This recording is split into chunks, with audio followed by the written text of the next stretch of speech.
Okay, good afternoon, everyone, and welcome to the Silver Lining Charity January 2025 mid-month meeting.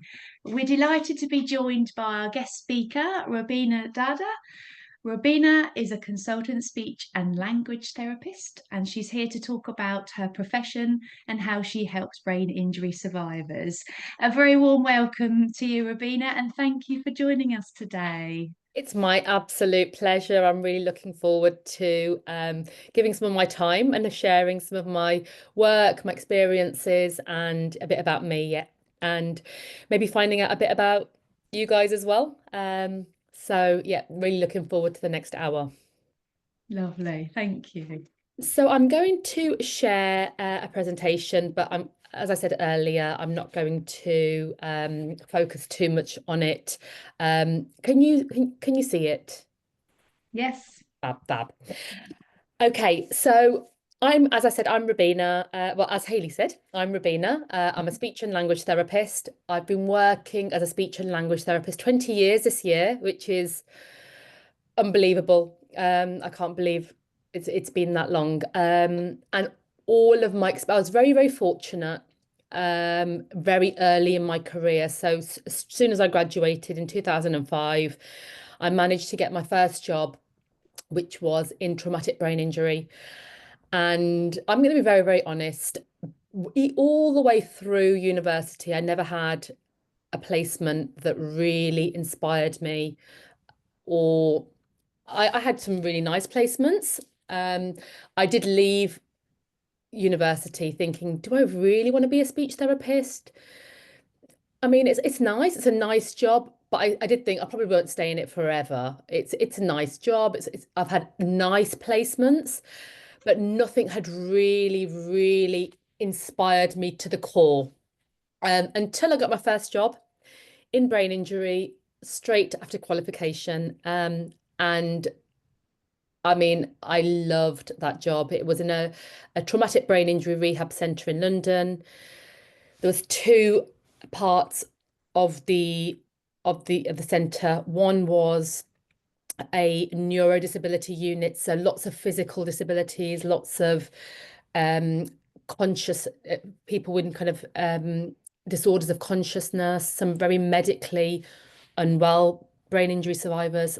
And on the other side, there was the traumatic brain injury unit, which was kind of more neurobehavioral impairments. So a lot of young people that had traumatic brain injuries through car accidents and things like that, who had lots of cognitive problems, lots of communication problems. A lot of them very mobile and medically well, but lots of a very different presentation. And that was my first real insight into the world of brain injury, and what an insight it was.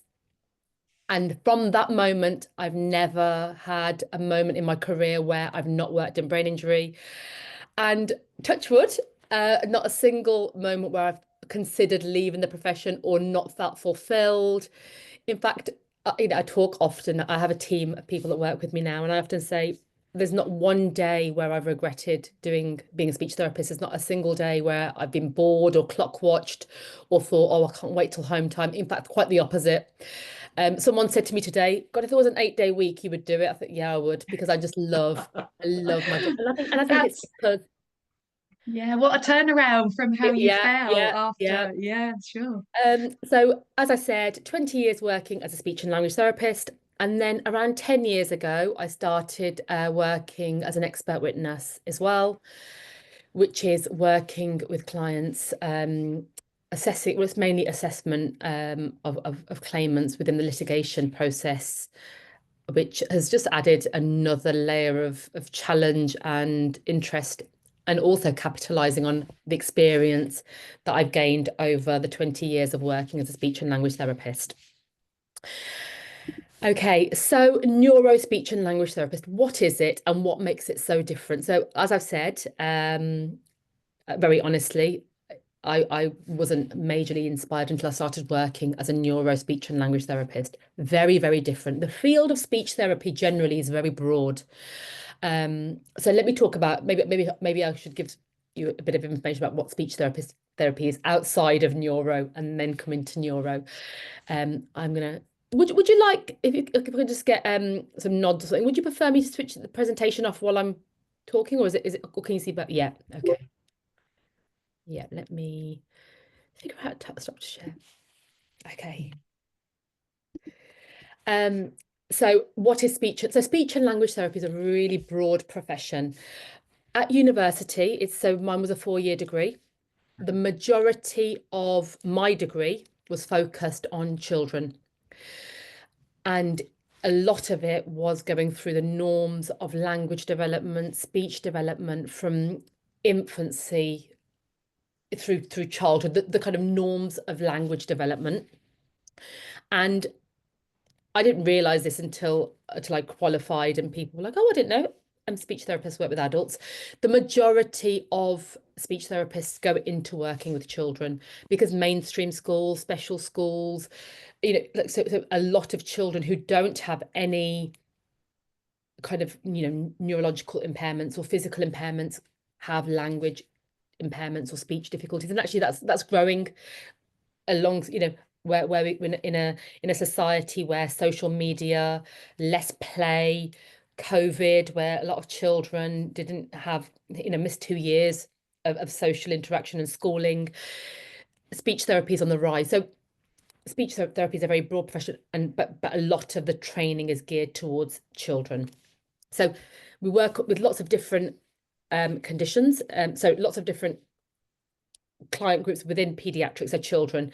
So mainstream schools, like I've said, special schools, nurseries, play schemes, there's speech therapy clinics, and a lot of it is to try and get the children's language skills up. Because if you think about learning, communication, language is essential to learning. We learn through language, we learn through words.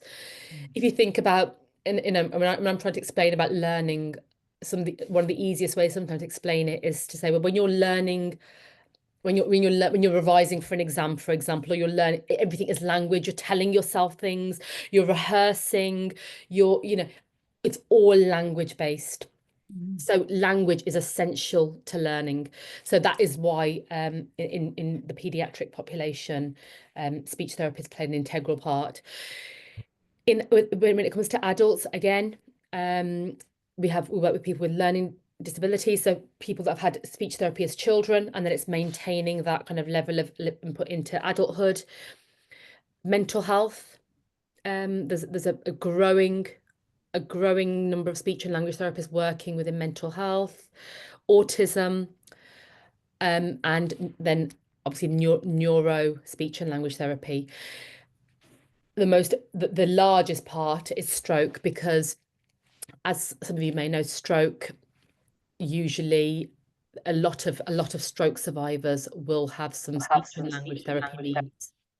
Has anyone got any questions so far? I've got a quick question, Ravina. Yes, Simon. You're just talking about the children.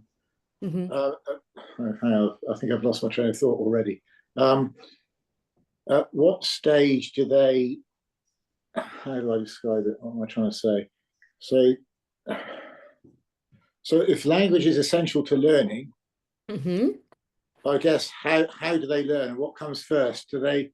Because if they're I'm on the one hand thinking speech and language is about them talking, Mm-hmm. but it's understanding the talking as well, understanding what other people are saying, right?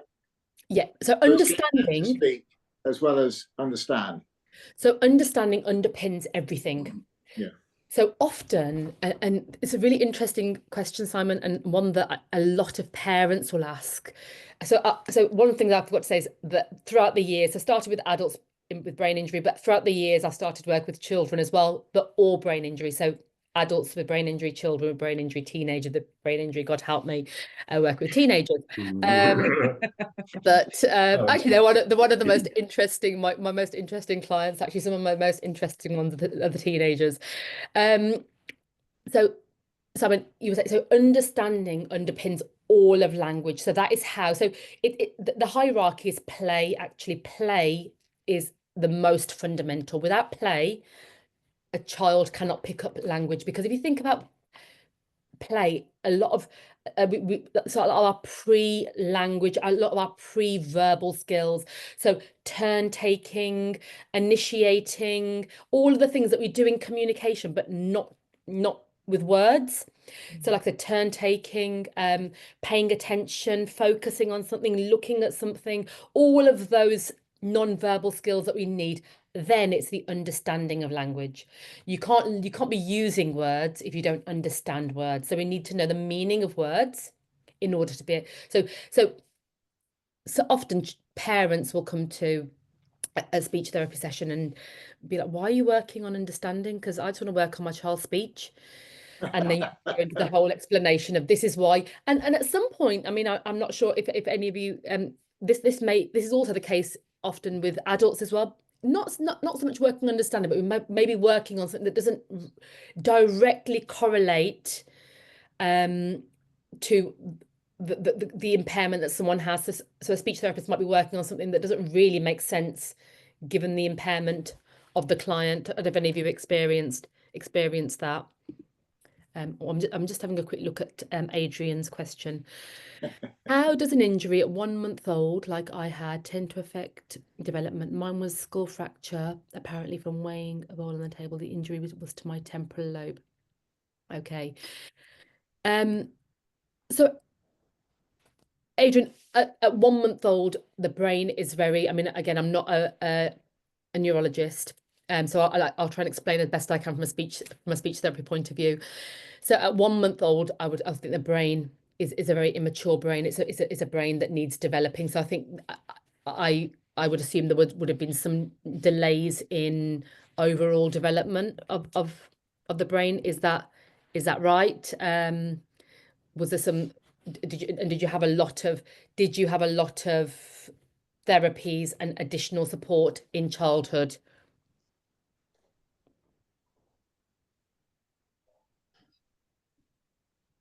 I'll just wait to see if Adrian is typing. So yeah, in summary, I'll just see if Adrian's responding, but in summary, I would have said that it would have caused potentially delayed development from, I guess, across the board. The temporal lobe specifically has a large amount of language development within the temporal lobe. So it's one of the most important lobes, parts of the brain. So the left side of the brain specifically is where majority of speech, language, and communication words are formed, the left side of the brain. The left temporal lobe, most specifically. No, was it told until I was okay. Gosh. So I'm assuming it might have been quite a mild brain injury. And I guess another thing, and again, I'm not a neurologist or a medical expert, but I'm not sure whether a brain injury, kind of a mild brain injury at 1 month old, because the brain has got so much development to do, because the brain carries on developing until the age of 25.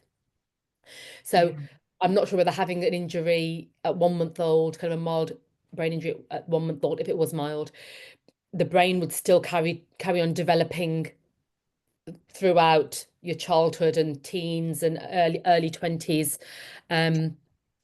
So I mean, amazing that the temporal lobe didn't impact so significantly on your language, because like I said, that is where the majority of language development takes place, in the left temporal lobe.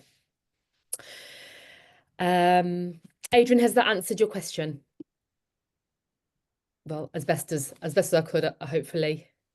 No, not that mild. 3 days in hospital, brain called, handwriting and occasion difficulties. So it may have been maybe not in the language center, because if it was in the core language center of the temporal lobe, it sounds like handwriting is more of a graphical kind of, actually the handwriting and organization is more, that's kind of more frontal temporal. If it had been in the core of the temporal lobe, kind of word finding would have been difficult, putting words together, and you may well have some difficulties in those areas as well. So I've lost my original trail of thought now. So if I Right, go can I back, just go back to Simon? Because Simon, you work with children, is that right? Yeah, as a on a temporary basis. I'm so on a voluntary basis, should I say? So I only not in anything more than a crash type situation, Ravina. okay. I help run a mums and toddlers group at our church. Oh yes, I So remember you I spend saying. a yeah, you do. So I spend a lot I of time with very young children. Yes, I met you. Well, I didn't actually meet you. I heard you speaking at a Oh, that conference in the city.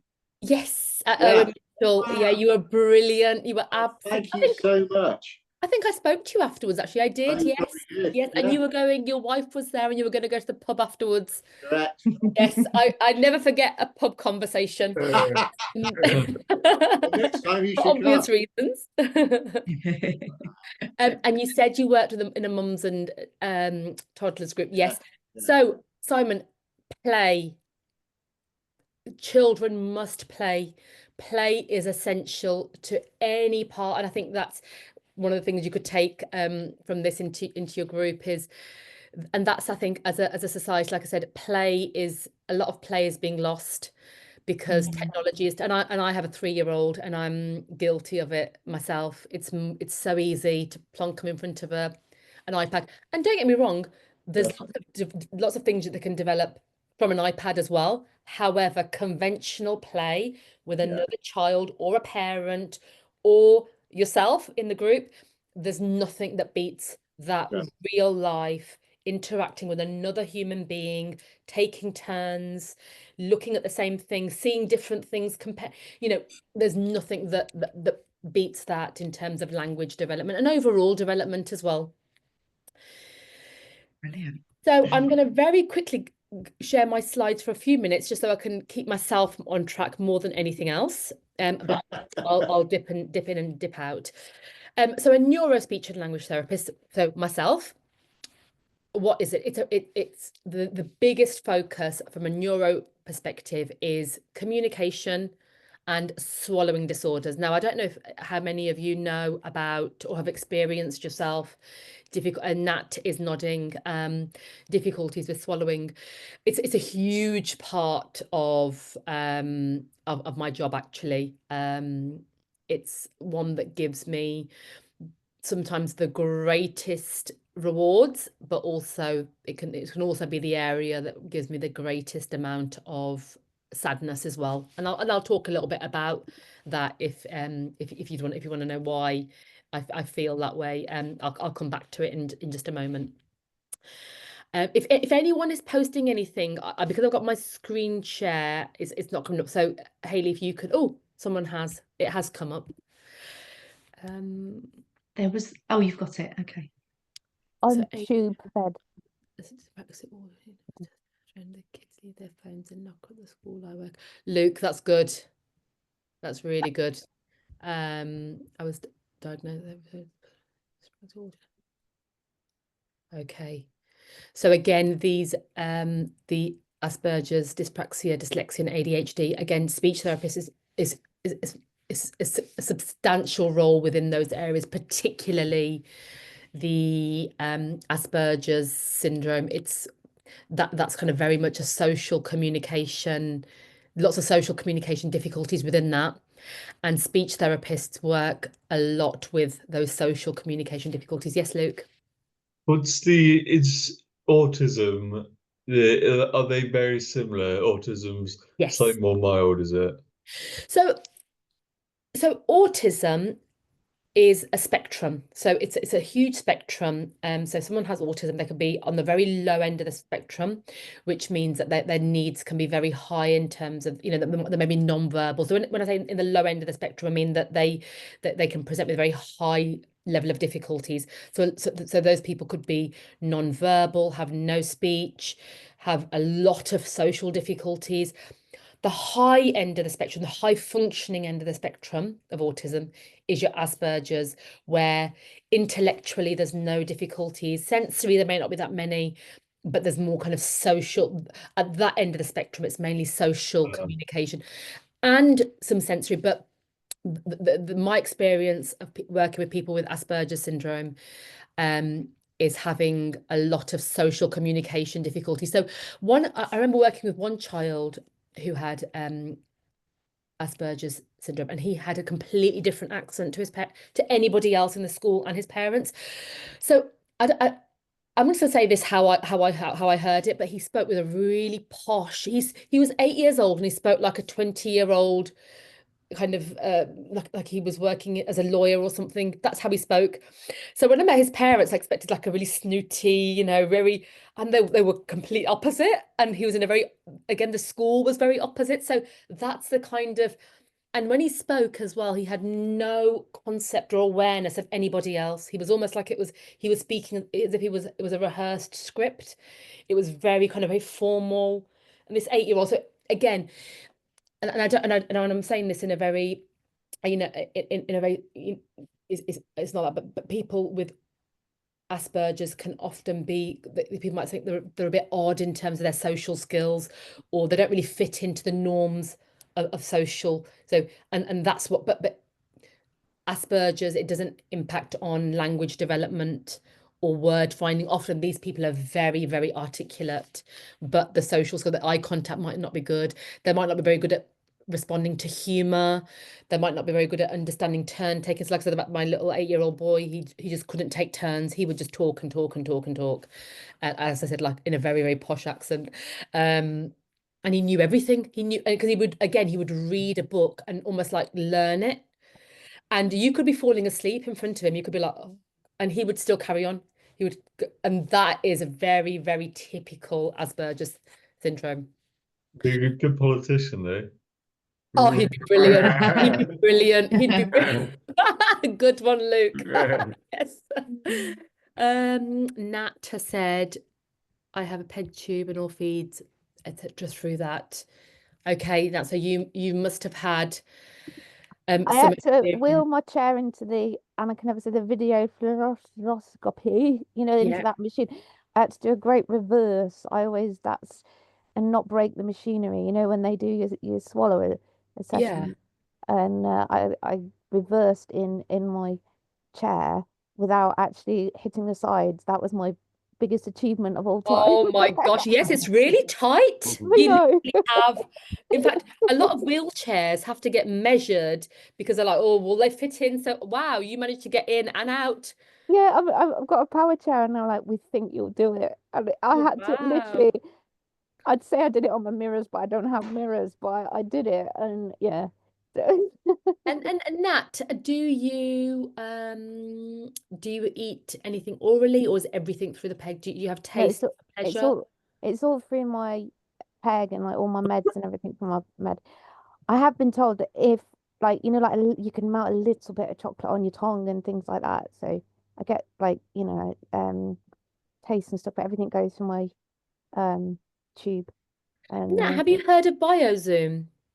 no, Okay, so BioZoom is a foam. It's for people that are nil by mouth. I've been using it quite a lot in recent years, although there was an incident with it, and NHS England did a big review. So, but I think as far as I know, it's all sorted. I mean, I've carried on using it, and lots of NHS trusts have also carried on using it. So, let me see if I can bring up. So, if I just give the rest of the group a little bit of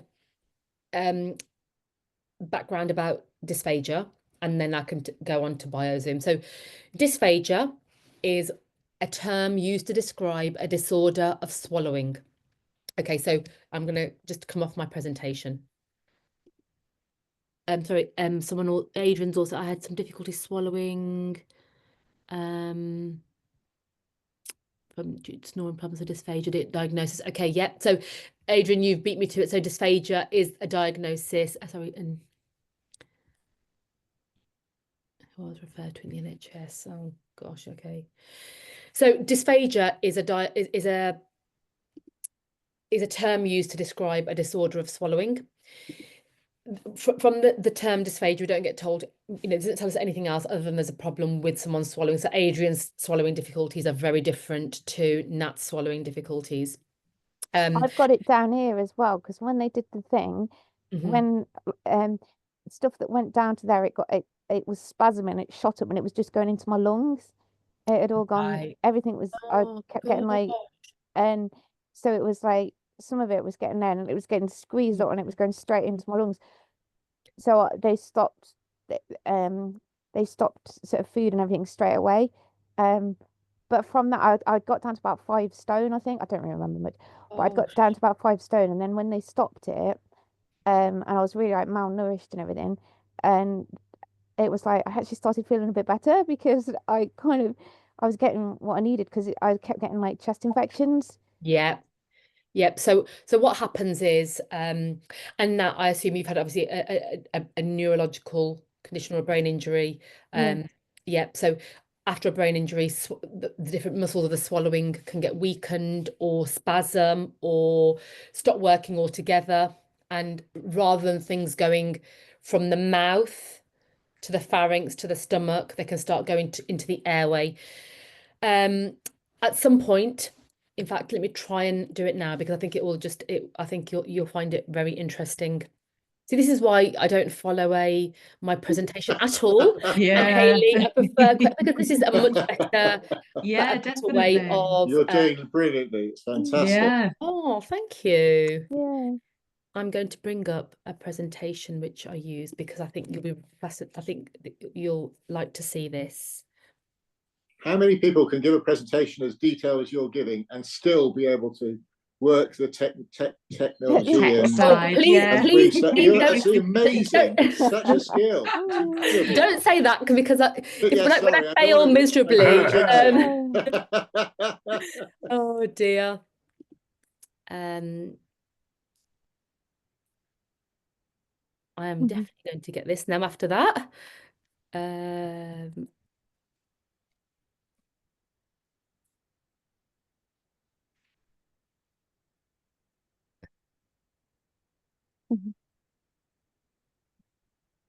Again, you've obviously got a massive screen because you've looked from one side of my screen to another. Do you know I've got about 1 million things open? That's why I gather. I'm one of those people. I'm chaotic, so I have 1 million things open and then I have to close 1 million things. So it's coming up now. So I'm just going to share this with you.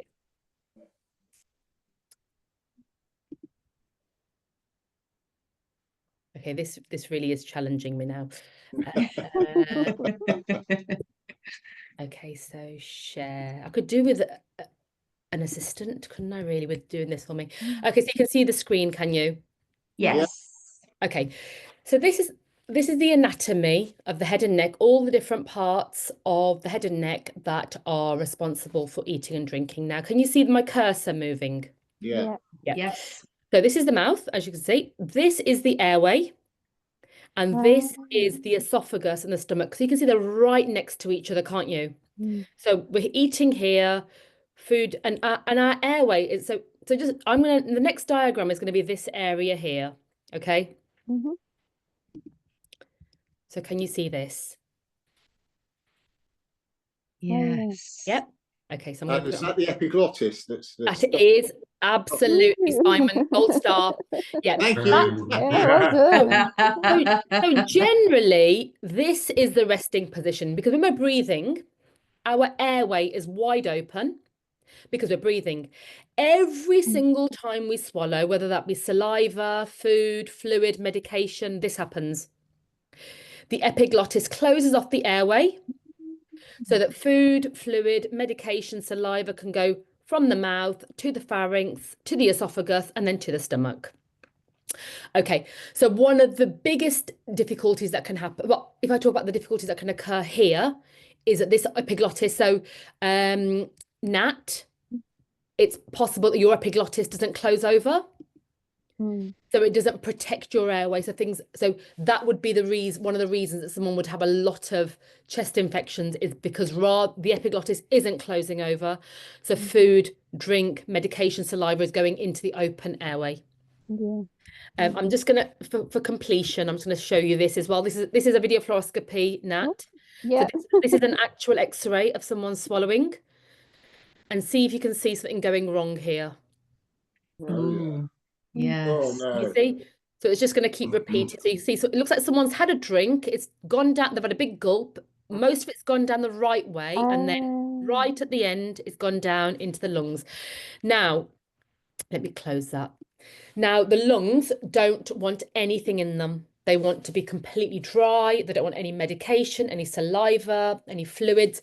So if anything goes into the lungs, it's very easy for infections to develop and brew. So now it may have been at that stage, or it may have been lower down. You said there was some spasms that was sending the food back up and into the airway. Yeah. Because then what happens is, even if the epiglottis closes over, food and fluid goes down the right way. When the epiglottis then opens, if it's shooting back up, it's going back into the airway, which just sounds like what was happening. They just stopped that everything straight away, like literally there and then. It was like, right, you can't, no more food. Oh, what? When? From now? Okay, no more. Oh, okay, all of that. It just stopped straight away. I can kind of remember that, and I was thinking, okay. And so when I said earlier, it can be the most rewarding or the saddest part of my job, and I don't say that lightly. I genuinely mean that, because I am an absolute food lover, and the most rewarding parts of my job. So yesterday I'm working with a 5-year-old who's never ever eaten anything, never been able to. And yesterday was the first day she'd ever had. Well, I've been working with her on her swallowing for the last 6 weeks or so. So 6 weeks ago, she had her first ever taste of anything.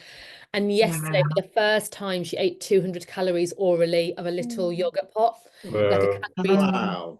So that was one of the most rewarding, but one of the jobs that I absolutely hate now is working with someone and saying it's really unsafe. Yeah.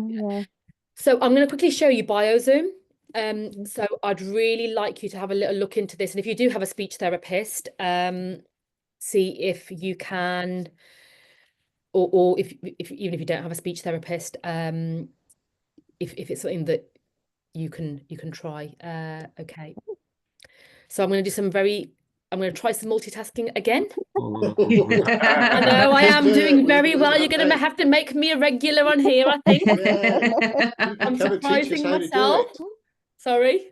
You can come and teach us how to do it. Okay, so you can see, can't you? So this is BioZoom. Let me just make sure I've got volume. Yep. Because we're on Zoom, I thought it was by Zoom. Yeah.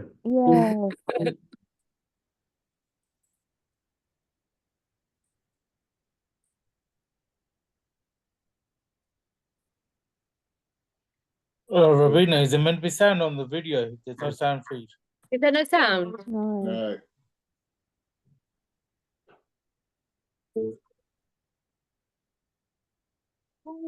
Flavor.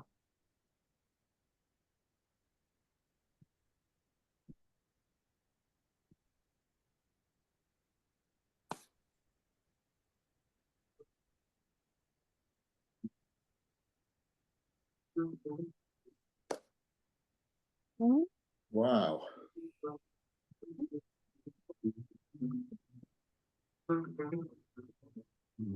Oh, Now that would be amazing for you, wouldn't it? Yeah. Have I stopped sharing? Have I stopped Yeah, screen? you start. I need to switch Yes. off this music. So sorry, who was it that said about the music? Gopal. Yes, there was, but they weren't talking, it was just music which you missed out, and I had it blaring into my ears, so you didn't miss out. The video is the important one. So what that is, it's flavored air, Nat. Wow. So there is, from obviously, I'm not treating you, so I wouldn't want to recommend anything that had any contraindications, but there is absolutely nothing. There is no residue on that. It's so I use it on with all of my no by mouth clients. Does it have Any taste? flavor you can use. So I have clients going from hot chocolate, Bovril, any hot chocolate, And you can actually taste these things, can you? beer, anything, any fluid. I've just Googled it. coffee, I've put it into my phone. that you can use. Get the foam, so you've got the taste. Robena, you say you just said it. You can actually taste it, can you? Look into it by all means. Wow. It can be life-changing if you're really, really missing having some taste. Wow. and Wow. really cheap as well. Which again, you think so a lot of these, you know, and I'm sure that a lot of you will know, a lot of disability products are extortionate. Yeah. I think you can get the whole set with everything included, a starter kit for about £60. Oh, So yeah. Gosh, that's not as much as I thought. No. relatively speaking. Yeah. Wow. Um, Wow. okay, I've put so it in my phone. I've lost Thank my you. trail of thought again. So swallowing, Oh, yes. So sorry. speech therapists work a lot with swallowing. And like I said, it's probably 50% of my work is working with people who have swallowing difficulties. A lot of it is working on remediation, so getting the swallowing better. And the only way to work on swallowing is actually by swallowing. So I will tell you some stories about that once I've read Luke's. I was on liquid. Oh wow. Luke, do you want to I mean, I'd be really interested to know a bit about your experience of being on the liquid diet, because if I just tell you one thing, Luke, was that beer? before you get in, I did No. a fundraiser a few years ago for the Huntington's Disease Association, and I did a pureed diet and thickened fluids for a week. I mean, again, it broke a little bit of me, because not just because I had a week on pureed diet, but I realized how many people I'd recommended a pureed diet to over my career with very little real experience. And so a little bit of me down inside was like, you know, that was so unfair, because you weren't even able to give them all of the tips that made food a bit more appetizing. So tell me about your time on a liquid diet. My experience Oh, you're on was mute. oh Oh no, you're not on mute. I'll just switch We- my volume down. I'll just switch my volume down. my dog is pestering me. My experience was I could wait to get on to real food, but I couldn't for safety reasons. So they I was quite happy, but I lost a lot of weight. Mm. And did you work with a speech therapist on getting this I better? was in Addenbrooke's, and when I came out, I had speech language therapy, lots of speech language therapists at but then when you leave, I got good treatment in hospital, and then but when you leave hospital, that you get very little, and there's the council provide. I had one physio and one speech language therapist, but they were nothing. The treatments were nothing like the ones that I had in the acute ward. So it Yeah. was lots of, you've got to find your own therapist. Yep. And did you? Yeah, I joined the Oliver Zangwell. Oh yeah. Yeah, Yep. that was great. Amazing. Yeah. Yep. So like it sounds like, Luke, you probably would have had some speech therapy during that time to try and remediate your swallow. So a lot of what I do is remediation, and a lot of it is nat you know, at risk. So again, I don't know the ins and outs of your swallowing history, but I'm sure that speech therapy would have done what they could. Yeah. But I have had clients who have gone for video fluoroscopies, and it's come out that, you know, this person has a very, very impaired swallow. I mean, one of the young men that I'm working with, and I've been working with him for the last 3 years, he had a road traffic accident, was nil by mouth for 3 years when I started working with him. And they'd had speech therapists, and then I think his mum and dad weren't really happy with the speech therapist they'd had. And I actually, it wasn't for his swallowing, actually, it was for his communication, because I'd given up on his swallowing. So I started working with them, with him and the family on communication, speech. And on one of the days, you know, they said, oh, you know, he can't eat or drink anything because everything goes into his lungs. And we've been told he can't even have, you know, the slightest bit. Anyway, I looked at his video fluoroscopy reports, and yet they were. But this young man, he was only in his 20s, had a lot of rehab potential. And so he started working on his swallowing, lots of muscle work, lots of work on his laryngeal functions, on his oral stage. So all the parts of the mouth that are involved in the swallowing process as well. And it got to a point where I had to say, okay, so now we've done what we can in the sessions. The only way now to work on your swallowing is actually you're going to have to swallow, but it's going to come at a risk. I'm willing to take the risk. And if you are, let's go. And we started on 1 ml. I remember using a syringe because we were all so scared at the end, because I'm not an NHS therapist. So the NHS had said, no way, nothing. So we did it all properly. We'd done a whole MDT meeting. We'd got all the minutes. We'd done best interest, but still we started with 1 ml of fluid. And I remember the parents, I mean, this is one of the nicest families I could ever work with. And, you know, they'll be part of my life forever, even once, you know, I stopped working with the client. And each time was like a little victory. Every single session was like a little victory. And now he still has his peg, but he's eating 3 meals a day. I get videos on WhatsApp nearly every day. He's eating a Bounty bar today. Even now, I still have that. That's amazing. I mean, his food still needs to be, it's not normal, but it's not pureed. It's kind of in between. So it's what we'd call like a soft and bite size. So it can be mashed with a fork if need be, but it doesn't need to be. But his goal is, his goal is that one day he wants to go to McDonald's and get a Big Mac. And I'm saying, well, do you know, 2 years ago, you having 1 meal, a soup would have been absolute no-no. We started on 1 ml of fluid in a syringe. So anything's possible. And now you're having 3 meals a day and bounties and all sorts. That's remarkable. It is. Yeah. It is. But you know, that's one of, you know, there's some stories that aren't as positive, but that's why going back to my original point about working with people with swallowing difficulties can be the most rewarding or you know, one of the parts of my career that I like the least, because I really want to do something and there's not anything that can be done. Okay, so I'm just gonna have a look at my chat.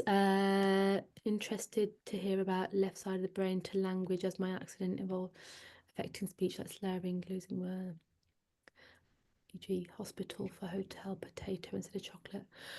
Oh, Julie, so what you're describing, so Julie is talking about word finding difficult. So exactly that, Julie, the left side of the brain is, so if we talk about words, so as I said, the left side of the brain, especially the left temporal lobe, is our language center. That's what I would say in a really simple explanation. The left side is where the language center of the brain is located. All of our knowledge of words, the meaning of words, how words sound, what words sound similar. So what you're describing there, calling a potato chocolate, is what we'd call a semantic error.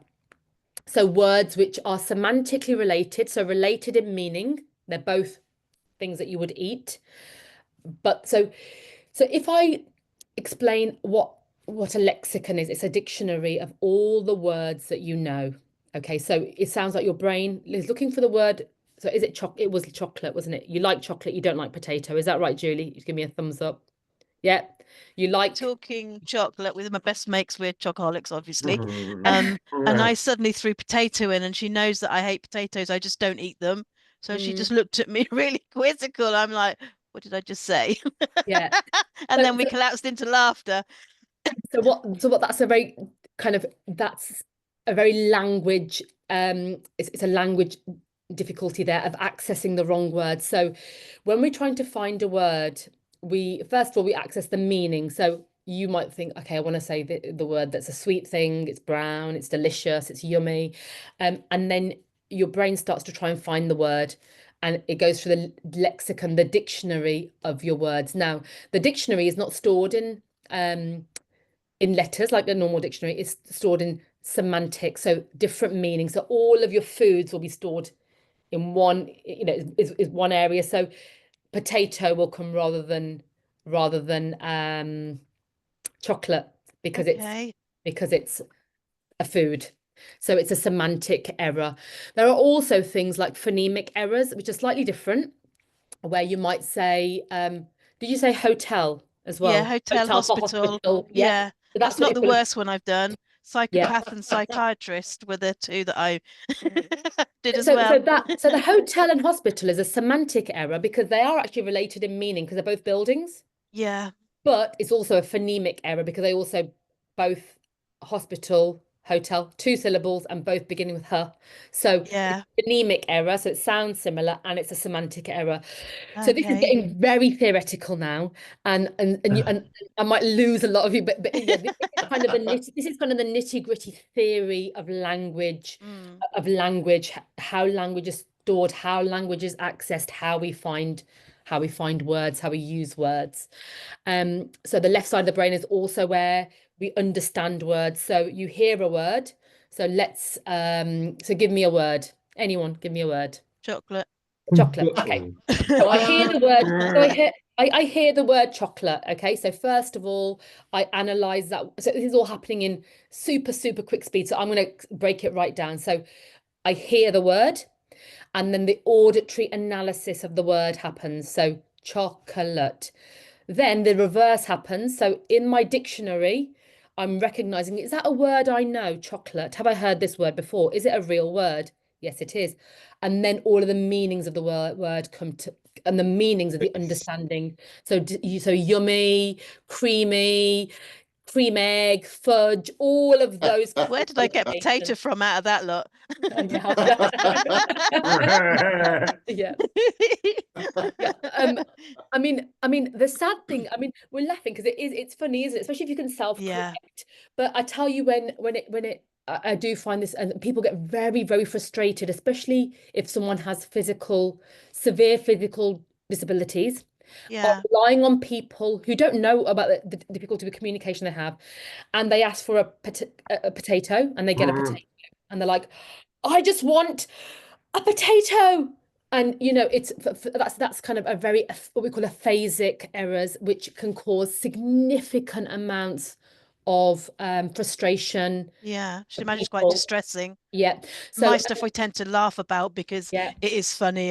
yeah, I messed up macarons with macaw parrot the other day. So the macaw parrots were escaping from the zoo, but actually I called them macarons, and they're macaroons, whatever you call them, and they were escaping from the zoo. So we yeah, just end up yeah, in hysterics, and that's the yeah. best way to manage it, really. Yeah.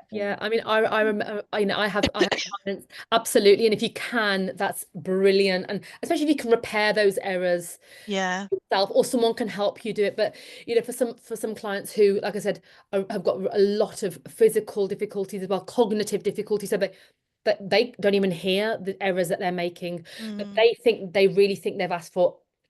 Often I find it around kind of cups of tea or coffee, or even sometimes not semantically related. So someone might be saying, I want some tea, but really they want the toilet. I want some tea. Yeah. Okay, here's it. And they're like, I just want, but they're getting frustrated because Yeah. they know what they want to say and they just want the other person to be able to understand and take them to the toilet. So does that link into like delay too? Sometimes that piece around struggling to find a word. Yeah, well, My sometimes friends when I'm people out never with, they do. just Yeah, like let sometimes. me have a couple of beats to see if I can catch my thought or my word back up. But Yeah, that happens so quite a bit.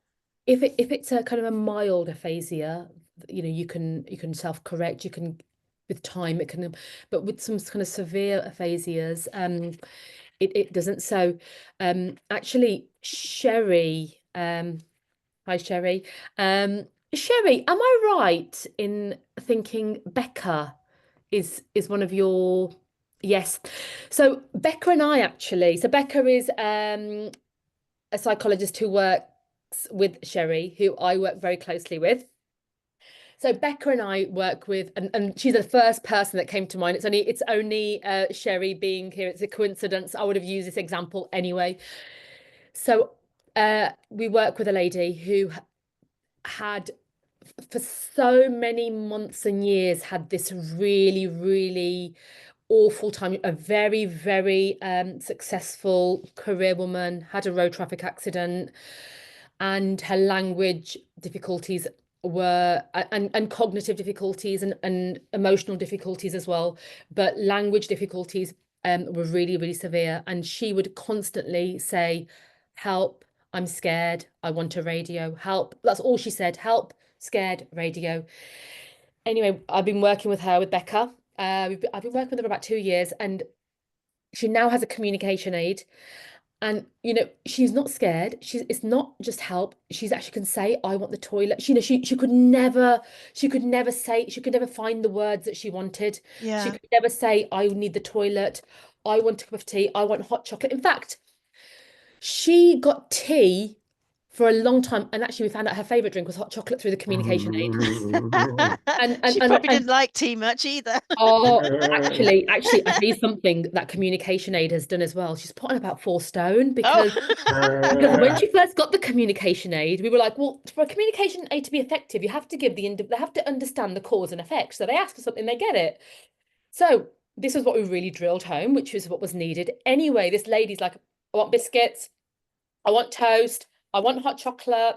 And honestly, and now it's at a point we're like, oh gosh. Right. So now we're like, okay, so we can't give her exactly what she wants, but we need to engage her in conversation about why it's not sensible Yeah.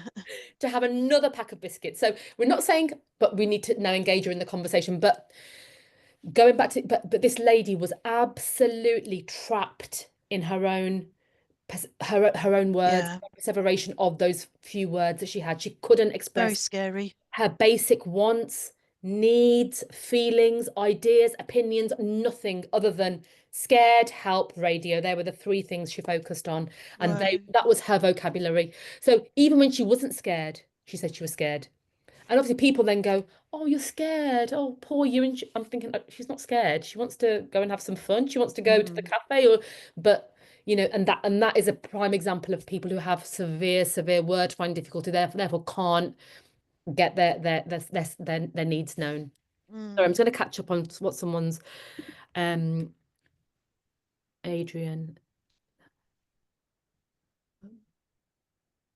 Thank you for that. That's really interesting. No problem, Julie. Borrowed Portugal for orange turning into different languages.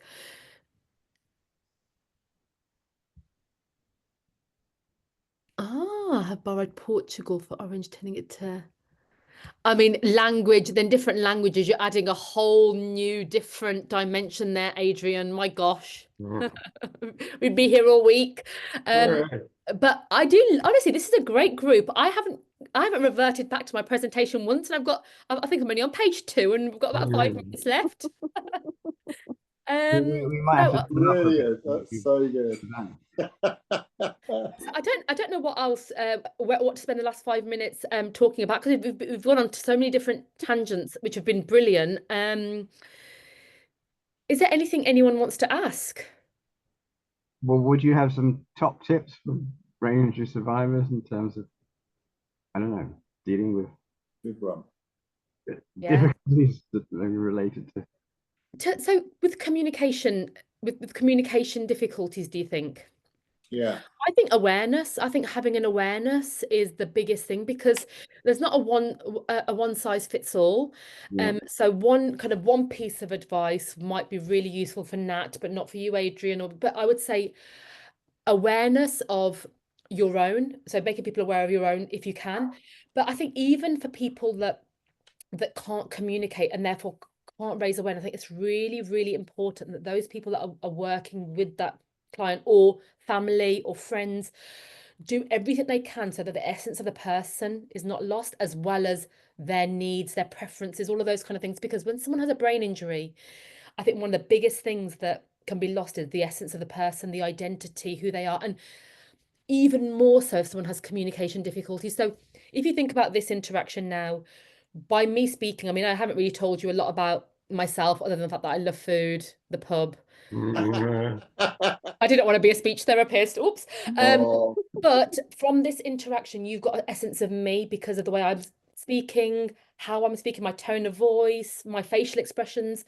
That is my identity that I'm conveying through words, through my communication. So if that is lost, I think it's really important that essence of the person is not, because that is what everything that makes us who we are, and that's something that we carry throughout our lives. So for that to be lost, I think is the biggest, for me, the biggest tragedy after brain injuries is a loss of that identity and who that person is or wants to be or has become or whatever it is, but the essence of that person. Yeah, because if you were too small, your identity was kind of you know, you may not be Yeah, aware have an identity yet, really, you know. absolutely. So and all identity can change as well, Adrian. So I work with people, you know, adults who they were defined by they were married, they had this great job, they had this great social life, and now they're not married anymore, they don't have the job, they don't have the social. So actually it's about developing a new identity and supporting who are you, where, you know, what are your beliefs, what are your values, what are your likes, what are your dislikes, what are your opinions. Totally relate to that. And I and I work with this, and sometimes discovery, and it's a very, very long process. it is, but you need the right people to support you in that. So when I have and again, I don't do enough of this, and I feel very guilty about it. It's something that I really want to do, is more groups, more communication groups where we talk about identity. So, you know, and I remember doing this in my very, very first job, the one that made me love speech therapy.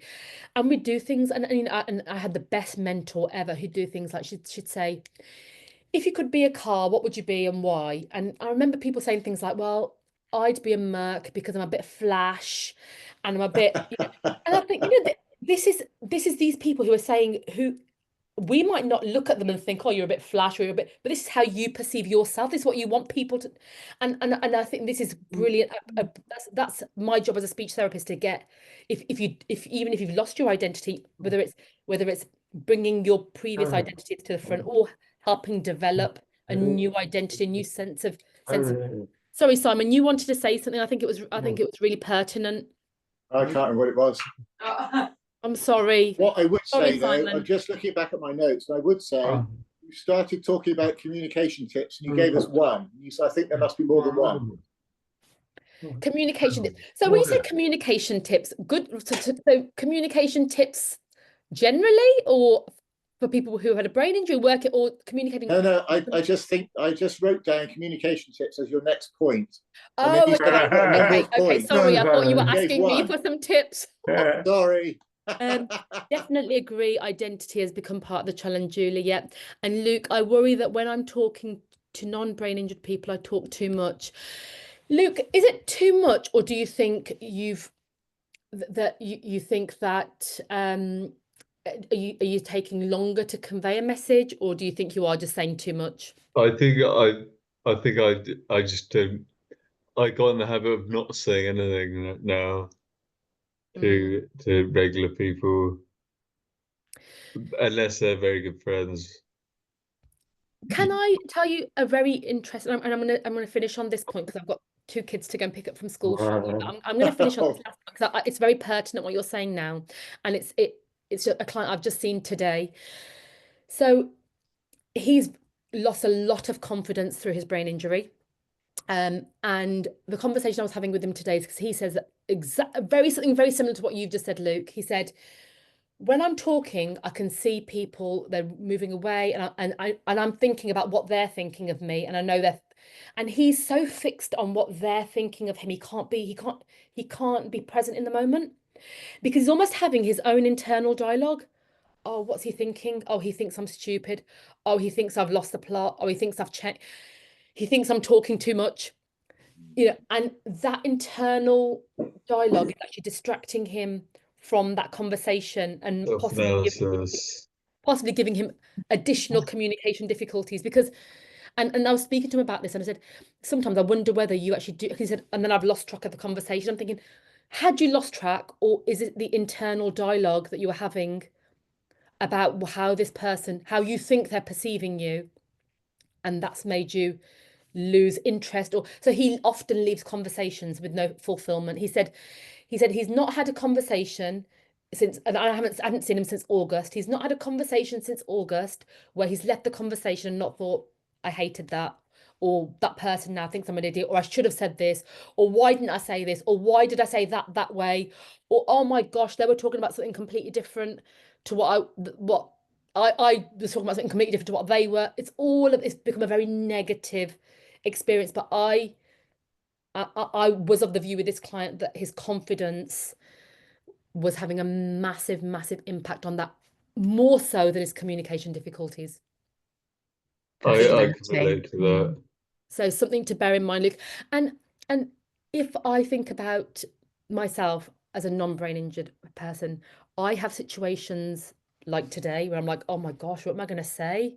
What are they going to be like? Is it going to be really formal? Is it going to be informal? I'm even to the point of, am I okay to leave my jacket on because the house, I've only just walked in the house and it's really cold and I don't know, look like, all these things. So that can be a barrier. So sometimes we just, I guess, let go of some of those barriers, try and even me just talking about that, it's not something I'd even really consciously thought about until now that even I do it, but I do it in situations where that I perceive are going to be difficult. But for you, that's probably a lot more kind of situations that would have been, very much more natural before your brain injury. I'm just going to see what Julie is saying.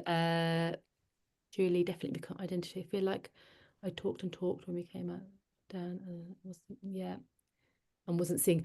Yeah, so you felt like you were probably catching up and getting all that social. I think we all did, Julie. I think quietness became so much more normal, didn't it? Because we weren't having so many conversations. It's like, bleh. Yeah.